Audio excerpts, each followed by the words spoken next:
Welcome big students on my YouTube channel. आज हमारे सामने क्वेश्चन है linear equation in two variables है। स्टूडेंट्स यहाँ पर क्वेश्चन के पहले मैंने आपको फॉर्मेट बता दिया है। ये सीबीएसई बोर्ड एमपी बोर्ड जो कि एनसीईआरटी से आपका क्वेश्चन लिया गया है।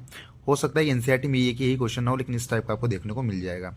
देखिए यहाँ पर पहले सबसे पहले मैंने यहाँ पे लिख दिया है कि कौन कौन से ईयर में ये क्वेश्चन आया है। 2011, 13 और 16 तीनों बार ये क्वेश्चन सेम रिपीट हुआ है। क्वेश्चन क्या है, फॉर विच वैल्यू ऑफ के। देखिए यहाँ पर हमें किसकी वैल्यू निकालना है।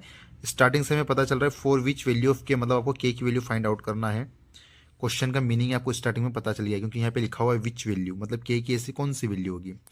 Will the following pair of equations have infinitely many solution, मतलब के की एक ऐसी वैल्यू आएगी हमारी। के कहाँ कहाँ पर हम दोनों इक्वेशन में देख सकते हैं, बहुत सारी जगह में के है। के की एक ऐसी वैल्यू आएगी जिसको हम के प्लेस पे अगर पुट करते हैं, के प्लेस पे हम क्या करते हैं, अगर पुट कर देते हैं तो वो सॉल्यूशन कैसा बन जाएगा, इनफाइनाइट मेनी सॉल्यूशन बन जाएगा। इसका मतलब यहाँ पर हमें सॉल्यूशन भी पता चल गया कि इक्वेशन में कौन से सॉल्यूशन की बात हो रही है, इनफाइनाइट मेनी सॉल्यूशंस। स्टूडेंट्स अगर आपको लीनियर इक्वेशन चैप्टर में आपने पढ़ा है तो बेसिक में आपको पता है कि a1/a2 इज इक्वल्स टू होता है b1/b2 और ये दोनों इक्वल होते हैं c1/c2 के। ये कब होता है, जब दोनों इक्वेशन कैसी हो जिसमें इनफाइनाइट मेनी सॉल्यूशन यूज हो रहा हो। ग्राफिकली बात करें तो आपको पता है कि लाइन कैसी होती है, कोइंसिडेंट होती है। अगर मुझे के की वैल्यू निकालना है तो मुझे पता है कौन सा सॉल्यूशन फाइंड आउट करना होगा, मुझे इनफाइनाइट मेनी सॉल्यूशन का हेल्प लगेगी। क्यों लगेगी, क्योंकि के की वैल्यू अगर निकालना है सॉल्यूशन कौन सा हो जाएगा, इनफाइनाइट मेनी सॉल्यूशन। इसका मतलब ये तो पता है हमें कि इन दोनों ही इक्वेशन में जो सॉल्यूशन यूज होने वाला है, जो सॉल्यूशन है वो कौन सा है आपका, इनफाइनाइट मेनी सॉल्यूशन। उसकी कंडीशन हमें क्या है पता है ऑलरेडी कि a1/a2 b1/b2 और c1/c2 एक दूसरे के अपॉन में होते हैं। चलिए अब हम वैल्यू को पुट करेंगे। वैल्यू को पुट कैसे करना है स्टूडेंट, सबसे पहले हम इक्वेशन को देखते हैं। इक्वेशन का फॉर्मेट दोनों में सेम होना चाहिए, इक्वेशन का फॉर्मेट अलग अलग नहीं होना चाहिए।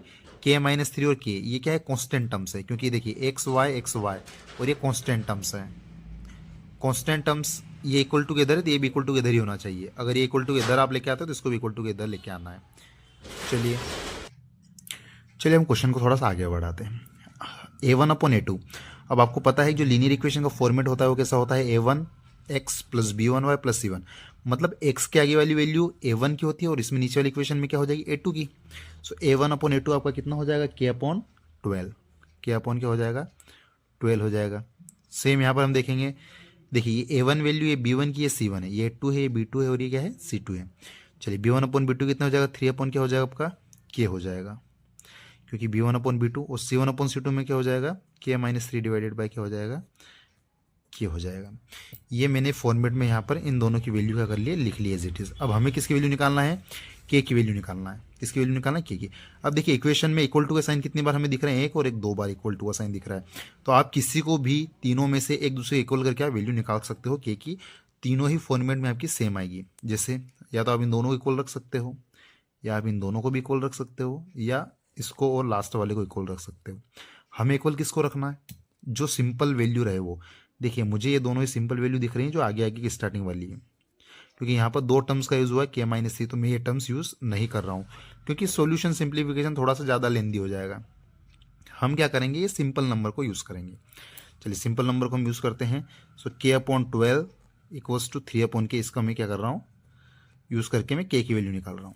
चलिए इक्वल टू का साइन है, डिवाइड में आप क्या करेंगे, क्रॉस मल्टीप्लाई, k का इंटू k में करेंगे कितना हो जाएगा, k², 12 का इंटू 3 में करेंगे कितना आएगा, 36।